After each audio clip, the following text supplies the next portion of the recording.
Welcome back ناظرین، دوبارہ آپ کی خدمت میں حاضر ہوتے ہیں اور بات ہو رہی ہے کہ آج کی جو ٹاپ سٹوریز ہیں اس میں ایک طرف آپ دیکھ رہے ہیں کہ روزانہ کی بنیاد پر احتساب کا عمل جو ہے وہ جاری و ساری ہے، جس پہ سوالات بھی اٹھتے ہوئے نظر آتے ہیں، اور دوسری طرف ملک میں جو معیشت ہے اس پہ بدترین جو دور ہے وہ ہمیں نظر آ رہا ہے۔ اور اس کی ریزن کیا ہے؟ موجودہ حکومت یہی کہتی ہوئی نظر آتی ہے کہ گزشتہ کی جتنی حکومتیں تھیں انہوں نے اس ملک کو بے رحمی سے لوٹا ہے، اس کی دولت کو ملک سے باہر شفٹ کیا ہے۔ اس میں دوسری رائے نہیں ہے کہ بہت سے ایسے آپ کے سیاستدان، آپ کے بیوروکریٹس جنہوں نے ملک سے پیسہ باہر لے کے گئے، اور الیکشن سے پہلے ایک بڑی لہر دیکھنے میں نظر آئی کہ یہ ملک سے جو لوٹا گیا پیسہ ملک سے باہر گیا ہے اس کو واپس لانے کے لیے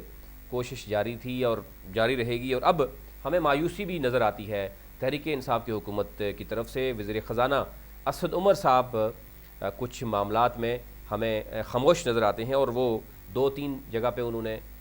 اس کا اظہار بھی کیا کہ اب ملک میں وہ پیسہ جو ہم بات کرتے رہے ہیں الیکشن میں، جو خطابت پہ بات کرتے رہے ہیں کہ ملک سے باہر گیا ہے، وہ ملک میں واپس پیسہ آئے گا، اس پر وہ بات کرنے کے لیے تیار نہیں ہے۔ اور دوسری طرف جس طریقے سے ڈالر کا ریٹ بڑھتا ہوا نظر آیا، اس میں ابھی تک کی جو صورتحال سامنے آئی ہے اس میں کہا جا رہا ہے کہ مختلف فگر دیا جا رہا ہے کہ 1500 ارب سے لے کے 2000 یا 3000 ارب تک قرضہ مزید پاکستان پر جناب بوجھ بن چکا ہے، صرف ڈالر کا ریٹ بڑھنے سے اور روپے کی قدر کم ہونے سے۔ اب ایک طرف آپ دیکھ سکتے ہیں کہ جے آئی ٹی کی رپورٹ سامنے آئی ہیں جس میں سابق صدر جو آصف علی زرداری ہیں، ان کی جو بہن ہیں فریال تالپور، اس کے ساتھ ساتھ باقی جو لوگ تھے، ملک ریاض کی بھی بات ہو رہی ہے، اور اومنی گروپ کس طریقے سے اربوں روپے کے جو یہاں سے منی لانڈرنگ ہوتی رہی، بینک اکاؤنٹس استعمال ہوتے رہے۔ تو اس میں آپ یہ سمجھ سکتے ہیں کہ پاکستان میں جو بینکنگ سیکٹر ہے وہ بھی اس میں بھرپور جو ہے وہ استعمال ہوتا رہا ہے، اور ایسے سے غریب لوگ ریڈی بان اور آپ نے دیکھے ہوں گے جن کے اکاؤنٹس میں کروڑوں روپے کی ٹرانزیکشنز ہوتی رہی۔ اومنی گروپس کس طریقے سے فراڈ کرتا رہا، یعنی اتنے اکاؤنٹ سامنے آئے ہیں جو اومنی گروپ نے جعلی اکاؤنٹ بنا کر ان میں پیسے رکھے گئے، اور وہاں سے کس طریقے سے پیسہ ملک سے باہر بھی جاتا رہا۔ اور جتنے بھی تحریک یہ پیپلز پارٹی کے مختلف فنکشنز رہے، جو ایئر لائنز استعمال ہوتی رہیں، وہ بھی آپ سمجھ سکتے ہیں، اس میں بھی بہت سی چیزیں آئیں، کس کس نے سفر کیا، کون استعمال ہوا۔ اور یہ ایک ٹرائکا جو سامنے آیا جس میں ملک ریاض، پیپلز پارٹی کے چند اہم رہنما اور دوسری طرف اومنی گروپ مل کر یہ کس طریقے سے انہوں نے اربوں روپے جناب پاکستان میں اور ملک سے باہر بھی بھیجے، اپنے جو اخراجات تھے وہ بے نامی اکاؤنٹ سے وہ کرتے رہے، اور یہ چیزیں سامنے آ چکی ہیں۔ ایک بہت ہی اہم معاملہ آج وہ بھی آپ کے سامنے ہے کہ منی لانڈرنگ نہ صرف پیپلز پارٹی بلکہ ایم کیو ایم کس طریقے سے کرتی رہی ہے، اور اپنے فلاحی ادارے، آپ ان کا فلاحی ادارہ جو ہے وہ کسی تعارف کا محتاج نہیں ہے، خدمت خلق کا جناب، خلق مطلب اور خدمت کرتے رہے ہیں، وہ خدمت کس طرح خلق کی کرتے رہے ہیں۔ اور خدمت خلق فاؤنڈیشن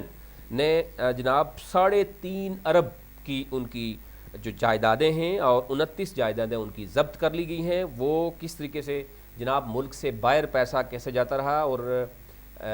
ٹرسٹ کے نام پر عوام کے فلاح کے نام پر کیسے پیسہ گٹھا جاتا رہا ہے، اور بابر غوری اور احمد علی سمیت 6 افراد کے ذریعے رقوم برطانیہ کیسے بھجوائی گئیں، اس میں ایف آئی اے نے بڑا اہم انکشاف کیا گیا۔ 726 افراد کو نوٹسز بھیجے گئے، اور وہ صرف ان میں سے 2 لوگ پیش ہوئے، اور جو 45 پراپرٹیز ان کی ہیں ان کو منجمد کرنے کے احکامات جناب ان کو جاری کیا گیا، اور خط بھی ارسال کیا گیا ایف آئی اے کی طرف سے ان کو۔ اور ابھی تک کی جو صورتحال کے سامنے ہے وہ ہے کہ اس میں بھی تقریباً 15 سے 20 ارب روپے انوالو ہیں، جس طریقے سے فلاحی کاموں پر اگٹھے ہوتے رہے، اور وہ آگے سے جناب اربوں روپے باہر جاتے رہے، منی لانڈرنگ ہوتی رہی۔ اب آپ خود سوچ سکتے ہیں کہ اس ملک میں جہاں پہ BISP Benazir income support programme کے نام پر بہت کچھ ہوتا رہا، اور وہ اب پتہ چلا ہے کہ وہاں اربوں روپے کی وہاں پہ بھی امبیزلمنٹس ہوتی رہی ہیں۔ اسی طریقے سے خدمت خلق کے نام پر آپ کتنا پیسہ دیتے رہے، کراچی کی عوام کس طریقے سے پیسے دیتی رہی ہے، اور ایون سندھ سے ہم نکلتے ہیں، باقی صوبوں میں بھی جاتے ہیں تو خدمت خلق جہاں جہاں ایم کیو ایم تھی وہاں پہ پیسے اکٹھے کرنے کا، بھتہ لینے کا بھی ایک طریقہ کار ہوتا تھا کہ وہ بلیک میل کرنے کے بعد خدمت خلق کو باقاعدہ پیسے دلواتے تھے، اور وہاں سے کس طریقے سے منی لرننگ ہوتی تھی اور عوام کے نام پر، غریب عوام کے نام پر ان کو پیسہ ملتا تھا، اور اس کے بعد اس طریقے سے ملک سے پیسہ باہر جاتا رہا۔ آپ خود سوچ سکتے ہیں کہ اس حد تک ہمارے سیاستدان، ہماری تنظیمیں، ہمارے جو بزنس مین ہیں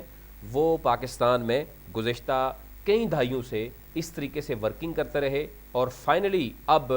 وقت آن پہنچا ہے، ہم دیکھ رہے ہیں کہ یہ لوگ سارے بری طرح سے ایکسپوز ہوتے ہوئے نظر آتے ہیں۔ ابھی بھی ہم دیکھ رہے ہیں کہ ہماری جو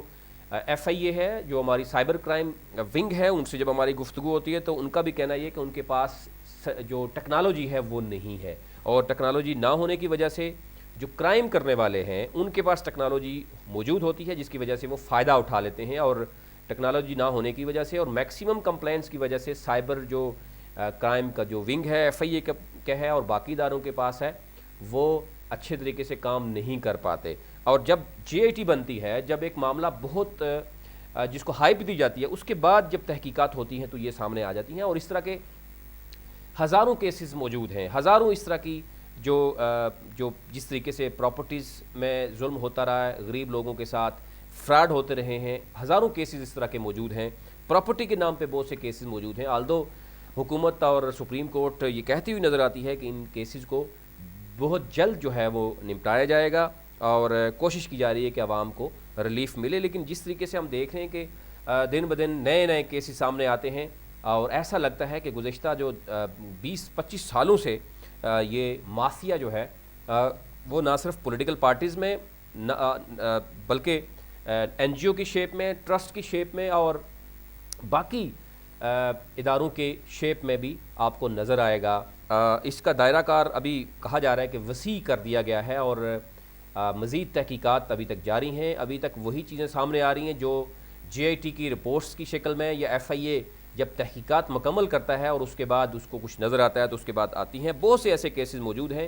جو شاید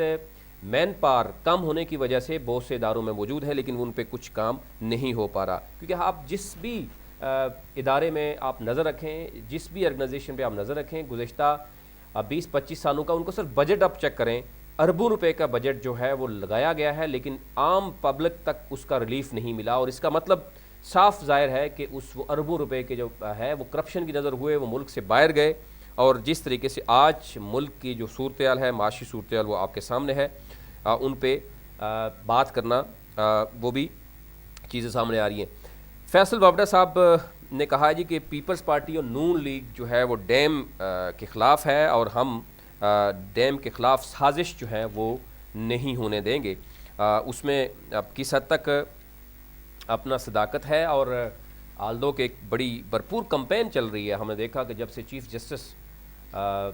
نے اس پہ باقاعدہ طور پر نوٹس لیا پانی کے معاملے پر، اور فرام دی فرنٹ وہ خود اس میں موجود ہیں، اور بھرپور انہوں نے ملک سے باہر بھی دورے کیے، اور ان پہ فنڈ جنریٹ کیا جا رہا ہے، اور جس میں عام پاکستانیوں کی طرف سے بھی بہت سے جناب ابھی تک جو ریلیف ہے وہ دیا گیا ہے۔ آگے چلتے ہیں جی۔ حکومت 4 ماہ میں ایک بھی بل جو ہے وہ منظور نہیں کرا سکی، اور بل کہاں سے منظور ہوگا؟ چیف جسٹس صاحب نے بڑے اہم ریمارکس دیے ہیں کہ آبادی کنٹرول کے لیے 14 جنوری تک ایکشن پلان طلب کر لیا ہے، کہ آبادی کے لیے آپ کے پاس منسٹری ہے، اس میں کیا کچھ ہو رہا ہے، اور ملک کی آبادی کتنی ہے۔ ابھی تک بہت سی ایمبیگوٹی موجود ہے، مردم شماری جو ضرور ہوتی ہے، لیکن اس میں بھی بہت سے لوپ ہولز بھی سامنے آتے ہیں، اور کوئی مکمل ڈیٹا یعنی تصدیق شدہ ڈیٹا بھی ابھی تک سامنے نہیں آیا، جس میں کہا گیا کہ اسلام آباد ہائی کورٹ نے کہا کہ مطلب حکومت بالکل مفلوج ہو چکی ہے، اور جو کابینہ ہے ججز تعداد بڑھانے کے لیے منظوری دی، لیکن اس پہ بھی کام نہیں ہو رہا، اور صرف اشتہارات سے آبادی کنٹرول نہیں ہوگی، عملی طور پر بھی کچھ کرنا پڑے گا۔ اب ظاہر ہے جب آپ کے بہت سے معاملات میں آپ کی حکومت، آپ کی اسٹیبلشمنٹ، آپ کی بہت سے ادارے ایک پیج پہ ہوتے ہیں، وہ کام ہوتا ہے۔ ابھی اگر پانی کے معاملے پہ جس طریقے سے ہم نے دیکھا کہ سپریم کورٹ اور حکومت ایک پیج پہ ہے، اس پہ کام ہو رہا ہے، اسی طریقے سے اگر باقی معاملات کو بھی پرائیورٹی بیس پہ دیکھا جائے گا تو ڈیفینیٹلی معاملات جو ہے وہ چل سکتے ہیں. ادروائز بہت سے ایسی ادارے موجود ہیں پاکستان میں لیکن وہ کام کرتے ہوئے نظر نہیں آ رہے. اب دیکھنا یہ ہے کہ ان کو کس حد تک جناب لے کے جائیں گے اور کام ہوگا. اورنج ٹرین منصوبے کی تعمیراتی کمپنیوں کو 1 ارب روپے کی ادائیگیوں کا حکم ہے. پروجیکٹ بر وقت مکمل نہ کرنے پر جرمانہ ہوگا. سپریم کورٹ اب اس میں خود انوالو ہے. منصوبے میں تاخیر سے شہری متاثر ہیں. گندے پانی سے ہیپاٹائٹس پھیل رہے ہیں. ناقص کام ہوا تو سزا بھی دیں گے. اس معاملے میں ہم نے دیکھا کہ اہم پیش رفت ہوئی ہے. سعد رفیق جناب جو ہے ان نیب کا 90 دن کا جناب ریمانڈ ختم کیا جائے. یہ کہا گیا ہے سعد رفیق کی طرف سے کہ جس کا جو کام ہے وہ نہیں کرتا, ہر کوئی مقناطیس لگا کر طاقت کھینچتا ہے. اب ان کو 90 دن کا جو ان کا ڈیمانڈ ہے وہ ان کا مطالبہ ہے کہ اس کو ختم کیا جائے. اور بہت سی چیزیں ایسی بھی ہیں جو سعد رفیق صاحب کیٹاگوریکلی اس کو کرتے تھے کہ وہ انوالو نہیں ہے, لیکن بہت سی چیزیں اب سامنے آ چکی ہیں. ظاہر ہے ادارے اب کام کر رہے ہیں. کچھ نہ کچھ کہیں نہ کہیں ضرور ہوتا ہے جب عدالتوں میں کیسز موجود ہوتے ہیں, وہ اس میں مختلف پیش رفت ہوتی ہے. لیکن ہمارے ہاں ایک سیاسی روایت یہ ہے کہ ہم نے کوئی چیز ماننے کے لیے تیار نہیں ہے. وہ کوئی بھی پولیٹیکل پارٹی ہو وہ اس کو ماننے کے لیے تیار نہیں ہے. وہ اپنے جو ورکرز ہیں ان کو شاید اس بات سے وہ تسلیم کرنے کے لیے تیار نہیں. اور ہمارے یہاں روایت نہیں ہے کہ ہم اگر کئی پولیٹیکل پارٹیز ہیں جس میں باقاعدہ طور پر ایسے لوگ موجود ہیں جو اچھے بھی لوگ ہیں, اور اسی طرح سے ایسے لوگ بھی ہیں جو پولیٹیکل پارٹیز کو ڈیمیج کرتے ہیں, ان کو نقصان پہنچاتے ہیں. اس حوالے سے بھی ہم دیکھ رہے ہیں کہ کوئی اس طرح کی روایت سامنے نہیں آتی کہ اگر کسی شخص نے کرپشن کی ہے اور اس کے بعد وہ یہ تسلیم کر لے کہ ہاں جی میں نے کرپشن کی ہے اور اس کے لیے وہ واپس سرنڈر کرے. لیکن بہت سی چیزیں ایسی ہیں کہ جو اب سامنے آتی ہوئی نظر آتی ہیں. جو بہت سے ایسے ماضی میں آپ کو لوگ نظر آتے تھے جو وہ ماننے کے لیے تیار نہیں تھے, لیکن جب سے جے آئی ٹی کی رپورٹ آتی ہیں سامنے آتی ہیں اس کو وہ رد کرنے سے بھی قاصر رہتے ہیں. وہ یہ اپنے ذرائع بھی نہیں بتا سکتے ہیں. ایسٹ بیانڈ مینز ایک ایسی صورتحال آپ کے سامنے آ جاتی ہے جس میں بڑے بڑے سیاستدان اپنا ذرائع آمدن بھی بتانے سے قاصر رہتے ہیں, اور جس طریقے سے وہ پورے اداروں کو مفلوج کر کے اپنے مقاصد کے لیے استعمال کرتے رہتے تھے وہ چیزیں اب سامنے آ رہی ہیں. اب دیکھنا یہ ہے کہ یہ کس سمت جو ہے وہ یہ جو احتساب کا عمل ہے وہ جائے گا. ہر روز ایک نئی چیزیں سامنے آتی ہیں, ایک نئی جے آئی ٹی جو ہے وہ تشکیل ہوتی ہے. اور اداروں کے پاس اگر آپ جاتے ہیں تو پولیس آپ دیکھ سکتے ہیں, آپ ایف آئی اے آپ دیکھیں, آپ حساس ادارے دیکھیں تو ان کے ہاں ایک ہی بات ہوتی ہے کہ ان کے پاس مین پاور بہت کم ہے. اور کئی ایسے ادارے ہیں جن کے پاس ٹیکنالوجی کا استعمال نہیں ہے, اور ان کے جو ورکرز ہیں وہ باقاعدہ ٹرین شدہ نہیں ہیں, جس کی وجہ سے جو